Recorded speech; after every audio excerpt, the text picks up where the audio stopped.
Hi, Brent. I just watched your video. I'm kind of catching my breath there for a while. I was like watching 20 videos, making notes, and then creating the video.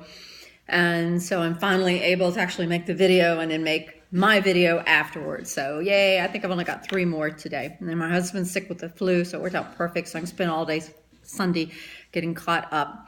You talked about professional development.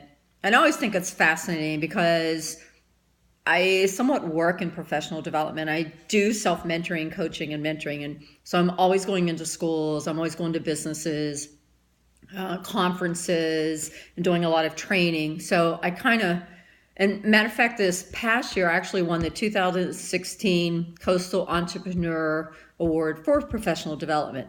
So when you start talking about professional development, you're right. There are so many aspects of it. And I love that you've had all these variation experiences, such as, I mean, you talked about individual and group and in small groups and in differentiated learning groups and all that. And I think it's perfect because that's what we look at in the classroom. That's what we want teachers to do. And then if you are going to replicate that, you got to offer the same thing to them. And I think that I was thinking back of my own PD, and when I started out, my PD was very boring, where I just got up and it was a PowerPoint and this is it. And then I got to the point where I realized I wasn't engaging. And here I'm talking about telling teachers to be more engaging or business leaders, and yet I was delivering a very dry product. So I actually, strangely, use a hula hoop right now to model all 4 levels of self-mentoring. And it works great. People love it. I usually get a volunteer and then I give them a free book or a t-shirt. But when they come up, and then with the hula hooping, we do level 1, then we go to level 2, level 3, level 4.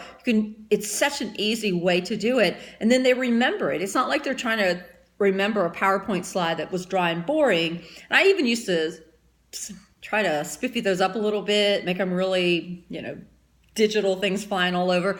And it just got to the point where I had to walk away from that and actually make it an engaging professional development. So I think of when you were talking about all that and the transition and what you're seeing in professional development, I kind of personalized it to my own growth in professional development and what I'm doing.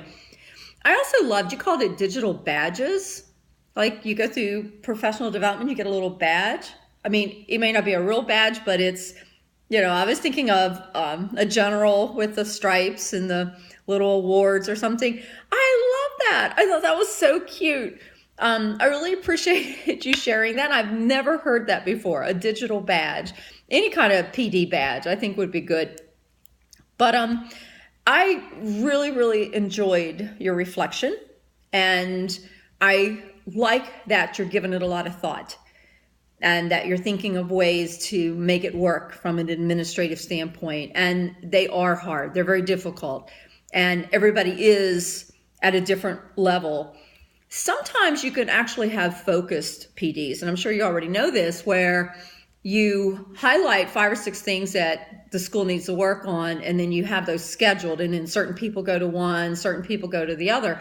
But if you follow that little badge thing and you offer them throughout the year, I mean, you can also offer stuff electronically and virtually for administrators or for teachers, but they would have to earn so many badges or something. I don't know. I really, really loved your video. I really appreciate you sharing that. It was good reflection. Thanks.